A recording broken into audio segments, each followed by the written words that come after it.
Principal, Monsieur le chef, deuxième groupe d'opposition. Monsieur le Président, dans l'entreprise Bombardier, il y a 3 grandes divisions. Il y a 2 divisions qui vont très bien actuellement, la division du matériel de transport et la division des avions d'affaires.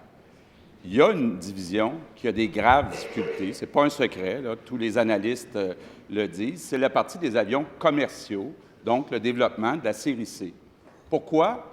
Bien, Monsieur le Président, évidemment, c'est très risqué de développer un avion de 100-160 places quand on est en compétition avec 2 géants, Airbus et Boeing. Ce n'est pas le cas dans les 2 autres divisions.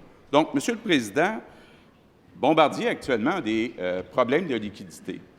Et nous, on pense qu'il faut que le gouvernement intervienne pour sauver ce joyau, mais pour sauver les 3 divisions. Or, le gouvernement libéral a décidé d'investir 1 milliard de dollars américains seulement dans la division qui va mal, dans la C-Série, dans la plus risquée, avec l'argent des Québécois. Est-ce que le premier ministre peut nous expliquer pourquoi il n'a pas investi le 1 milliard américain dans l'ensemble de Bombardier pour minimiser les risques de la transaction, puis qui a choisi d'aller seulement dans la division qui a des graves difficultés? Monsieur le premier ministre. Président, d'abord, il faut établir et exprimer ici, dans cette Chambre, un message de confiance envers Bombardier et sa capacité de développer la série C.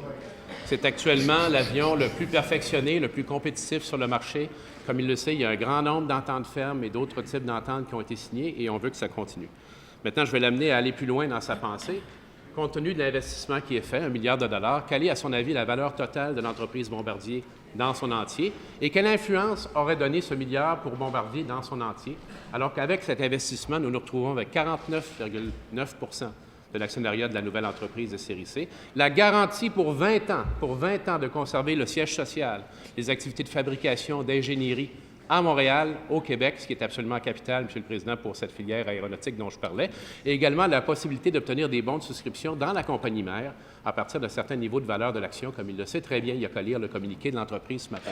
Alors, c'était une décision qui était justifiée, équilibrée, sage, Monsieur le Président, et surtout à la hauteur des ambitions des Québécois.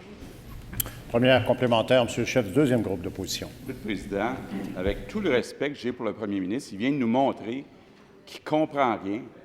Il nous dit qu'il est mieux investir 49 % dans une division qui ne va pas bien qu'un plus petit pourcentage dans une entreprise qui va bien au global. Il nous parle de confiance.